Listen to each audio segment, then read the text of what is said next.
À quel moment devient-on adulte? Le jour où la société décide qu'on l'est? Quand on reçoit sa carte d'électeur? Dans le monde de 25-21, la crise financière de 1997 n'est pas un décor. C'est un basculement silencieux. Les familles s'effondrent, les adultes sont anéantis et les repères sautent. Et si vous voulez comprendre comment cette crise a bouleversé la Corée du Sud si durement, restez jusqu'à la fin, on en parle en détail après le générique. Parce que pour saisir l'émotion de ce drama, il faut d'abord en saisir l'histoire. Allez, asseyez-vous, ça va être passionnant. Aujourd'hui, on parle de 25-21, un drama où ces deux objets symbolisent tout. Pourquoi ces deux-là? Je vous laisse deviner en commentaire. Spoiler, la réponse est dans la vidéo. Alors, restez jusqu'au bout. Allez, générique puis pitch.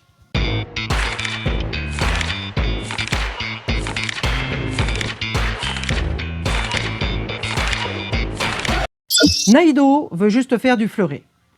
Goyorim est la championne intouchable. Elles vont s'affronter, puis s'aimer. Yijin, lui, a tout perdu. Son avenir, sa famille, son confort. Il tient debout comme il peut. Dans ce monde instable, post-crise financière de 1997, les rêves sont encore là. Mais il faut choisir entre les poursuivre ou devenir adulte. Désolé, on ne peut pas mieux résumer que ça, mais c'est si réducteur pour un petit bijou comme celui-là que je m'en excuserai presque. Kim Tae-ri dans le rôle de Naïdo et Nam Joo-hyuk en Becky Jin. Deux rôles principaux, deux performances inoubliables. Ils sont magnifiques, charismatiques et surtout totalement habités par leurs personnages. Leur jeu, juste, vibrant, bouleversant. Kim Tae-ri a 32 ans lorsqu'elle joue une Naïdo de 18 ans avec une énergie si convaincante qu'on en oublie presque les chiffres. Son jeu est époustouflant. Cette jeune athlète bondissante, pleine de rêves et de fougue, on y croit dur comme fer. Bon, je dois avouer que certaines scènes de joie un peu sont surjouées, comme si elle ouvrait un cadeau de Noël à chaque sourire. Mais est-ce vraiment un défaut? Peut-être que c'est voulu, peut-être que c'est le regard du réalisateur. Un soupçon de male gaze dans ses éclats de rire un peu trop mignons? Nam Joo-hyuk. Il a 28 ans pour un Yijin de 22 ans au début du film. Quelle présence! Ce côté ténébreux, mélancolique qu'il porte comme une seconde peau. Il est magnétique dans ce rôle de Yijin entre fragilité et détermination. Son jeu, subtil, profond et d'une justesse qui vous prend aux tripes. L'alchimie entre lui et Kim Tae-ri est électrisante. Leur duo est à la fois enthousiasmant, émouvant et d'une crédibilité rare. Ensemble, ils nous offrent une histoire qui résonne bien au-delà de l'écran. Une de ces belles histoires qui vous donne envie de croire en vos rêves, même quand la vie vous les arrache. Et les acteurs secondaires, eux aussi, excellents dans leur interprétation. Mais je les trouve moins solaires. Peut-être encore un peu bridés par le réalisateur. Réalisateur que j'apprécie, hein. Mais bon. Et puis, j'ai eu un vrai coup de cœur. Kim Ye-eun, dans le rôle de Yang Chan-mi, l'entraîneuse d'escrime. J'adore ce personnage. Sérieuse, ironique, un regard un peu cassé, mais beaucoup de dignité et d'affection pour ses escrimeuses. Si vous voulez connaître le prochain épisode de K-Drama, restez jusqu'à la fin, je tire les dés, comme d'habitude. Maintenant, parlons de la scénariste, celle à qui le drama doit beaucoup. Kwon Do-eun. Oh, elle n'a pas fait grand-chose de connu chez les fans de K-drama. Juste deux dramas à son actif. 25-21 et Search WWW. Avec des acteurs et des actrices que j'adore. Et dans les deux cas, des femmes au caractère trempé qui refusent d'abandonner leurs rêves ou leurs ambitions. Une écriture rare, précise, sans surenchère, à l'humour très fin. J'espère la retrouver bientôt. Chincha. Il y a deux réalisateurs au générique. Mais moi, je vous parlerai juste de Jung Ji-yoon. Parce que The King Eternal Monarch, c'est lui. Là, j'ai tout dit, non?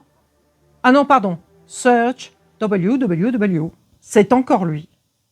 Une mise en scène tout en finesse. Des silences, des regards, le jeu des acteurs et des actrices, et puis les images. N'étant pas cinéaste, je ne peux que dire une chose, magique. 3 raisons de regarder ce petit bijou. 1.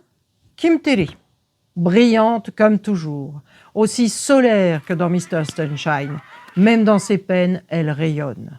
2. Nam Joo-hyuk, le ténébreux, le lunaire. Je recommande tous ses dramas, ou presque. Mettez sur pause si vous voulez prendre des notes.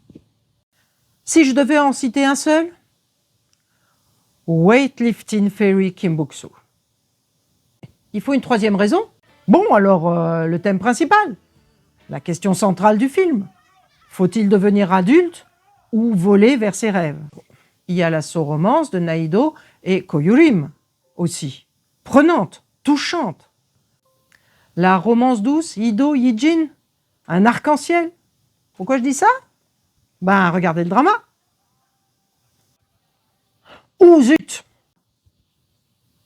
Drama du même genre. Allez, je prends le thème des sportifs. Weightlifting Fairy Kim Bok-soo de 2016, une haltérophile et un nageur. Racket Boys, c'est du badminton de 2021. Hot Stuff League 2019, c'est du baseball.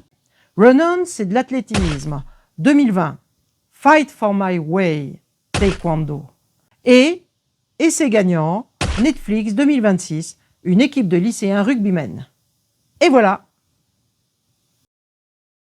Ce drama est une magnifique et émouvante mise en abîme. La jeunesse de Na-hee-do, ses rêves, ses combats, ses amis, ses amours, tout est découvert aujourd'hui à travers les pages de son journal intime, par sa propre fille. Une mise en abîme poignante. La fille de Na-hee-do découvre, dans son journal, une jeunesse qui résonne avec la sienne. Avant de vous quitter, je voudrais vous lire 3 citations qui m'ont bouleversé. 3 voix de jeunes gens, pas encore des adultes, mais déjà confrontés à ce que les adultes fuient. Les adultes ne comprennent pas quand on dit qu'on n'a pas de rêve. Nous en faut-il absolument un? Ils insistent surtout sur le travail. Ils doivent avoir peur de quelque chose. Mais ça ne me concerne pas. Ce sont des problèmes d'adultes. Je n'ai que 18 ans. Trop jeune pour perdre quoi que ce soit. Ce que j'ai, je ne peux pas le perdre. Par exemple, mon rêve et ma passion.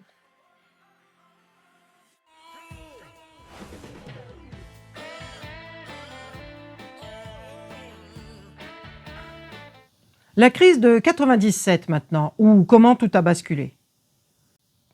En quelques mois, la Corée passe du miracle économique au cauchemar. Les adultes sont humiliés, les jeunes sont sacrifiés, et ceux qui avaient 20 ans, ils deviennent adultes sans avoir le choix. C'est cette Corée-là que 25-21 raconte, pas celle des Chaebold ou des records de croissance, mais celle des rêves brisés, des familles en miettes et de cette question, comment grandir quand le monde s'écroule autour de vous? 25-21 ne parle pas de la crise elle-même, mais de ce qu'elle a volé à toute une génération, l'insouciance. Merci de m'avoir écouté jusqu'au bout. J'espère vous avoir convaincu de voir ou revoir ce drama. N'hésitez pas à regarder mes autres analyses de drama. Il n'y en a pas encore beaucoup, mais la collection s'agrandit. Ah, au fait, le tirage des dés, voilà ce que ça a donné. Devinez de quel drama il s'agit et gagnez un t-shirt F-Drama de Sengaeun. Annyeong!